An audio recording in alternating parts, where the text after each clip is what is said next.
Hey Chris, great to see you. Welcome aboard here. Just wanted to connect with you and talk a little bit about your career, since you're willing to do so, and share some knowledge with some junior golfers looking to improve their game and go ahead and play college golf. So if you want to go ahead and tell us a little about your career. I know, coming from Ohio, you're one of the few guys that made it all the way to the PGA Tour, and congrats on that. And just want to Thank you.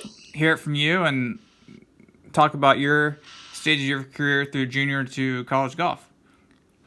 Sure. Yeah. Well, as you mentioned, Doug, I grew up in Columbus, right on the northwest side in Dublin, and played my high school golf at Dublin Kaufman.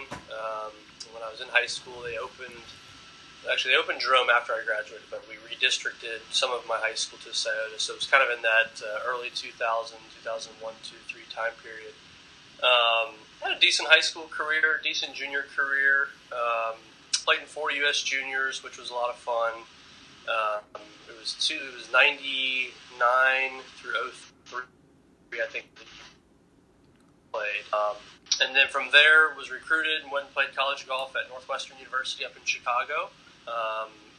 Had a great experience there. Got a great education. Was fortunate to graduate from there, and then turned professional right after that. And as you mentioned, played about 2 years on the mini tours. And then back when tour school was the old format, you could go straight to the PGA Tour, which is what I did in the fall of 2009, and was fully exempt and played on the PGA Tour in 2010. And then lost my status and was back doing some mini tour stuff and Monday qualifiers on the PGA Tour in 2011. And then got my nationwide tour card in 2012. There, having switched title sponsors to web.com, was out there for 12, 13, 14, 15, 16, 17, 5 or 6, 7 years, something like that. And then recently, in November of this past year, decided to explore other opportunities outside of professional golf. It was a great run and had a lot of fun doing it. And if I can share any advice or any information with anybody, I'm glad to do so. Absolutely. Well, we appreciate your time. And just going back to your junior career, kind of what was your mindset? What was your parents' mindset for you as a junior, knowing the stresses of trying to find the school? You're obviously more at the higher level, but there are also juniors at a lower level, but there's many opportunities there to play college golf that I think we always want to go the big level D1 colleges. We don't want to forget that your experience in college greatly changed your career and helped you develop as a human being and advanced your skill set as far as treating your career as a golfer as well. Sure. Yeah, well, I mean, you touched on a lot of really important points there. I'll start sort of when I was a junior golfer. I know times have changed and there's all kinds of differences now in junior golf than there was when I was playing. But, I played the AJGA stuff in high school in the summers. And as you know, I'm sure watching this know, the summer golf tends to carry more weight when it comes to recruiting in college golf than some of the high school stuff does. But I took the high school golf really seriously. It was one of the, you have 4 years, basically 4 opportunities to win a state championship. And that was something I really wanted to do in high school. So I worked hard at it and kind of put an emphasis on that, even though the summer stuff maybe was more important as far as getting recruited and scholarship offers to play in college. But in the summers, I'd play AJGA stuff. I'd play some of the bigger independent tournaments. Like I mentioned, the 4 U.S. juniors I was able to qualify for. And for me, I was a good junior golfer. I wouldn't say I was, a top 10 in the country or anything like that. I was always kind of around somewhere in that 25 to 50 range as far as rankings go. I mean, one of the things for me that, looking back on it, I think where this has been a while, so you'll have to forgive me. But when I was being recruited, a lot of the schools I was looking at were in the Big Ten. I looked at a couple schools in Tennessee and South Carolina. That was about as far away from home as I was looking. And I knew I kind of wanted to stay in the Midwest, up there. And the chance to get an education from Northwestern, I thought was one of the things that really stood out to me about my offer from them versus the other schools. Not to knock on any other schools, but they have a great reputation, and it's a very good academic school. And I knew, at the end of my college career, I was going to try to play professionally, but I was also realistic in the fact that a very small percentage of people make a lifelong career out of that. And so to have a degree from university with the background that Northwestern has, that was important to me, to be able to graduate from there and get a degree. But going back to the recruiting side,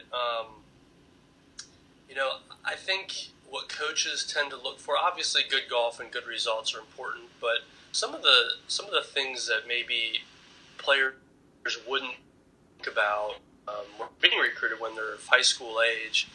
Some things that just came to mind when I was thinking about it was coachability, potential that they may have, their academics, obviously, and then their family. I think there's a lot to be said for bringing a kid on and putting financial aid towards a player that can improve, right? Has coachability and can improve.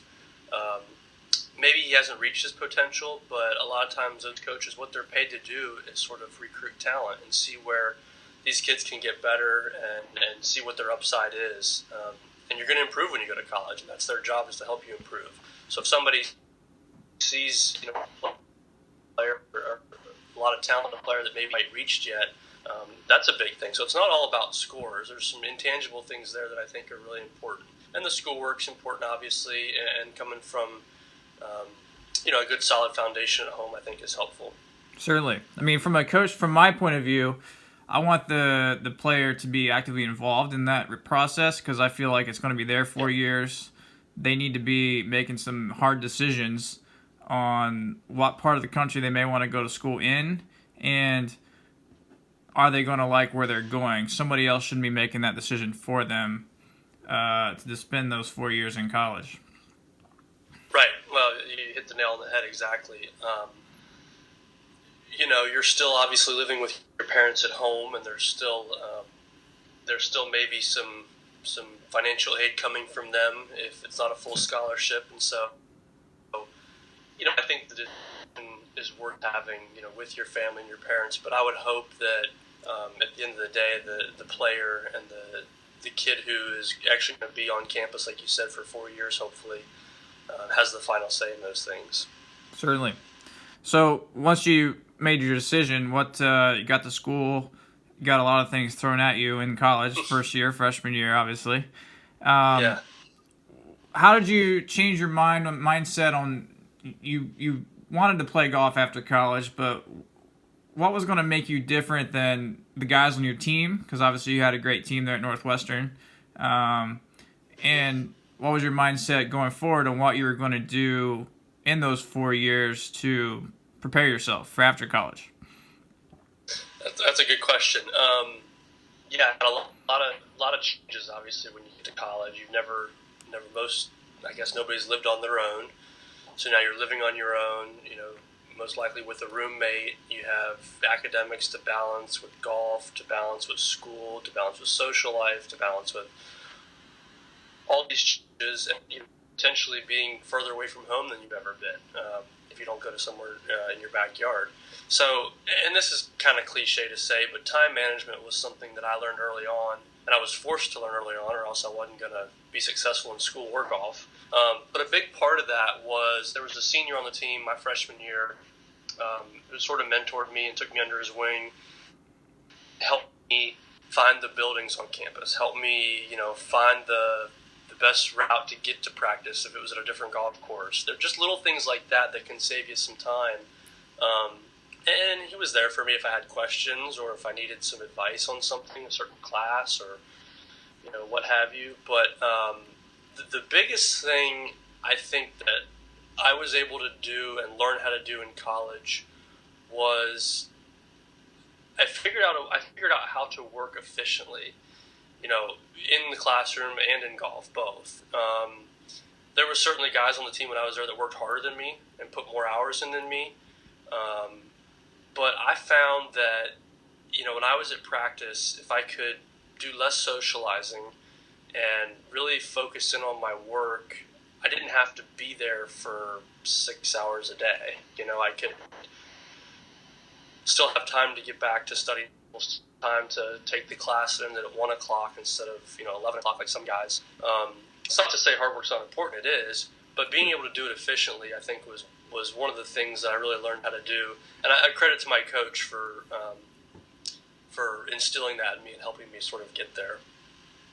So going back to a junior or a high school golfer, what would you say to them after your experience on preparing to play at a higher level with what you learned your first couple of years in college? We have some bunch of good junior players at my club here in Raleigh, North Carolina, and I see them all on their phones. I see them all Snapchatting. I see them all with headphones in. I see them all, doing all this stuff, and it goes along with the territory of being a high school kid. And I understand that, but I think someone who wants to take this thing seriously and really be, a good college player at a high level and try to play professionally, I think some of those habits, like you said, kind of now and while you're in high school. And I think the best way to learn to practice efficiently, sometimes these kids are in school till 2, 3 o'clock, and they don't get to the course till 4 or 4:30, and they may only have, an hour or 2 or 3 hours of daylight to get their work in when it comes to golf. So I think one of the things that's really important with efficiency is to have a plan. And that's the plan of their coach, whether it's you, Doug, or somebody else, or their high school coach, or maybe if they've already signed, maybe their college coach can help them do that. Or maybe a mentor and a tour player that's at their club or somebody who's played at a high level can kind of help them formulate that plan. And when you have things structured, at least for me, that was what helped me stay on track to be efficient. When you don't have a plan and you're out there just whacking golf balls and hitting 20 chips and then hitting 20 bunker shots and then going to the putting green for 10 minutes and you feel like you've done your duty and practiced, when in reality you might not have gotten better. And at the end of the day, it's all about getting better. It's not about how many balls you hit. Yeah, I so think having that plan and believing in that plan, sticking to that plan, not having someone tell you, oh, well, that's silly, why are you doing that? Tell them to go worry about their own deal, and you have your plan and you believe in it and you're going to stick with it. Yeah, that's a testament to the great coaching you had coming up, and for yourself on sticking to it. Because I know I've given plans, and parents definitely want a plan and a direction, but at the same time, it's up to the junior and actually some of the parents to help them stay on task with the plan. There are teenagers. There is going to be many distractions. Yeah. So it is a lot of discipline involved in sticking to the plan. Well, and to your point, Doug, I think at that age, at that high school age, when there's a lot of social things, with these phones now that can do everything under the sun, I think a good way to hedge some of those distractions be you have this plan, maybe it's a 30-minute plan, and then maybe for 30 minutes you do something fun, right?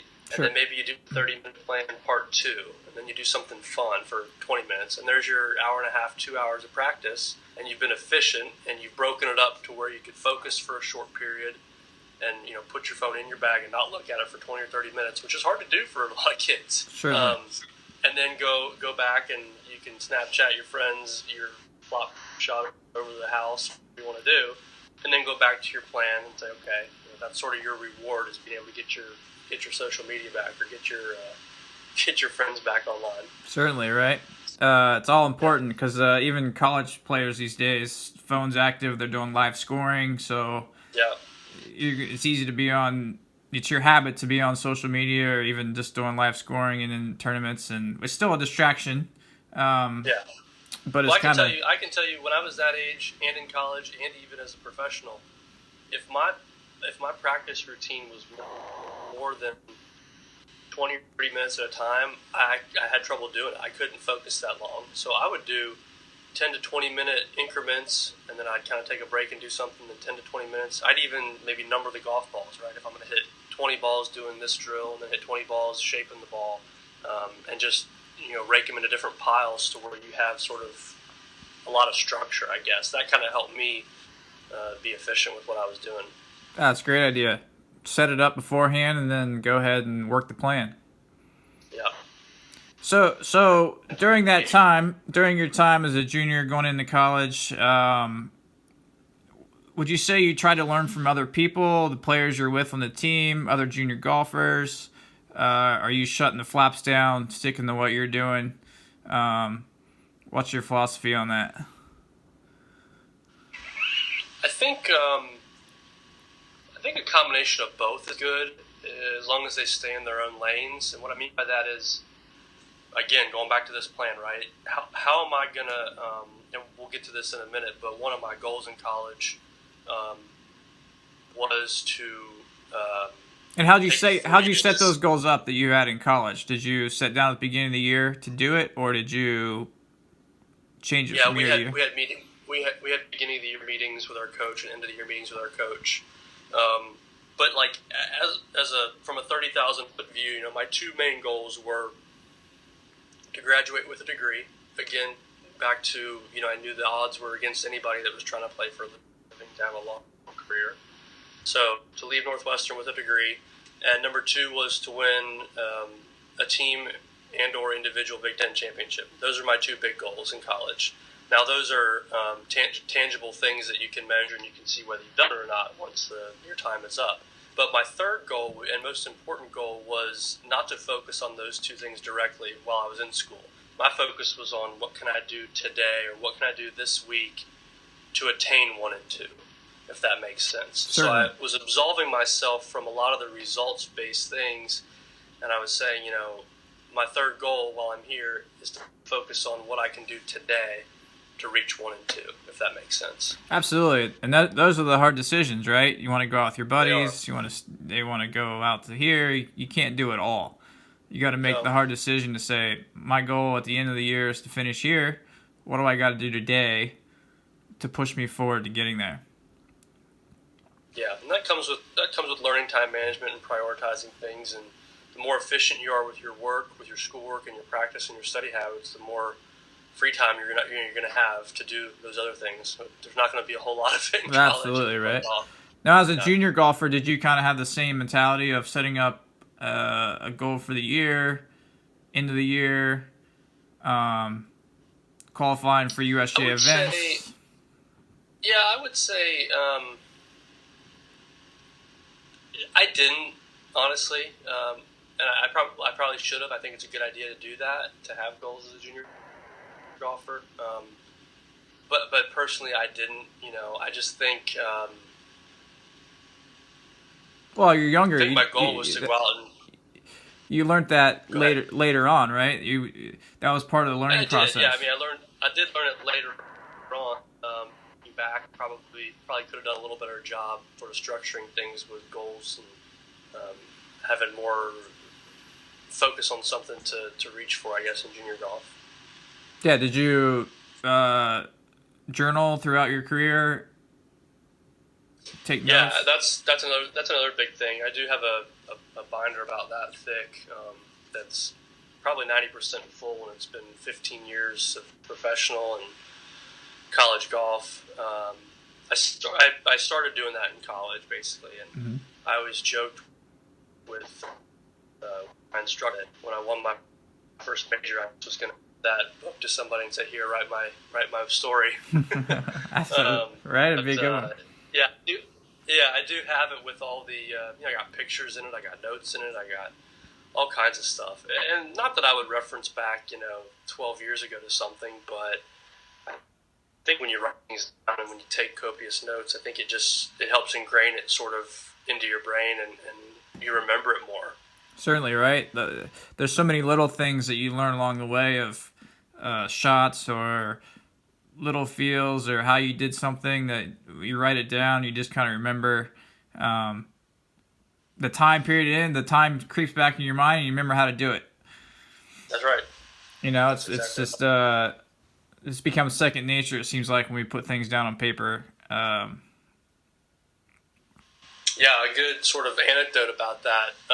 When I was in college, Luke Donald was obviously an alumni of Northwestern, still lived in Chicago, and he would come back and play and practice with us on his off weeks. And Luke's obviously known of having one of the best short games in the world. And Pat Goss, my coach there, is a world-renowned short game instructor. So that we worked really hard on in school. Chipping, putting, pitching, and bunker play. Anything from 80 yards and in basically was sort of the focus of 70% of our practice when we would. And, when Luke was around and would practice with us, there were certain shots that he had that none of us had as college players. And he would take the time and teach us, and Pat would be there and working with us. So I really learned a whole lot of new shots around the greens, using the bounce different ways, using different clubs from different positions, opening up a sand wedge or pitching wedge instead of a lob wedge if the rough was real long. That way the ball didn't ride up the face and you hit it on the top and clunk it. So there were so many different shots that he had that he, was able to sort of share with us. And those are the kind of things that I would write down and refer back to if I was ever having trouble with something. And that kind of goes back to when you were asking me, did you stick to your plan, put the blinders on, or did you listen to other people? And so I stuck to my plan as far as what I wanted to do, but sometimes it would take learning from guys like Luke or some of the upper to get there. And so I'd write those shots down and those little nuggets down and use those to attain the ultimate goals. Yeah, well, I know you took down a lot and you did a lot, and your short game's pretty darn good. So maybe we'll talk about that in the future call. Yeah, I'd enjoy it. So what I'm taking this from mostly is definitely a good plan's important. Be yourself. Definitely got to make your decisions your own, and kind of make some hard decisions about where maybe you want to go to school. Be open to learning from other people. That's one of the things that we try to do is we don't stick people on coaching programs necessarily. We like them to learn from other influencers, other coaches. You can learn from everybody. It's just whether it fits in that box that really, truly is good for you foundationally. But you can always pick up little things here and there that fits your game and would help you benefit from in certain situations. You're exactly right. I mean, on all that stuff, I think if you have an instructor or a coach or somebody helping you with your game who doesn't want you to do that, their ego's getting in the way and they don't have your best interest at hand. I know you, Doug, we've now for a little while, a couple of years, and you've always encouraged me to, if I had any questions, to feel free to reach out to Mike Adams or Jason Carbone or whoever it may be that I've seen in the past and talked to.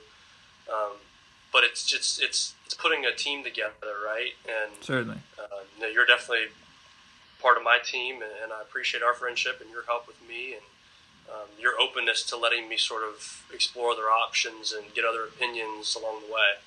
Well, it totally takes a team, and I think you had a great team. Your parents were a big part of it. You had some great coaches, great teammates, great friends. It's all part of it. It takes all of it to be successful. Mm-hmm. You're right. No matter what we're doing, business or golf or college, or it's part of the team. You got to have good people around you to be successful. That's right. And the thing I'm learning right now, transitioning from professional golf to corporate America, is, and especially in this time we're in right now with these with the virus going around and the uncertainty going around.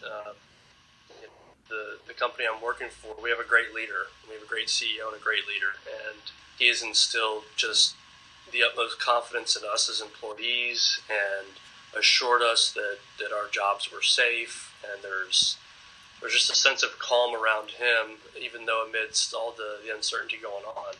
I think that's a big part of it too. When you're building your team for golf, is leader of that. You can choose. You're the CEO of your own company. Pick and choose your employees who are going to help you get to where you want to get. And being that great leader is important in golf and in business.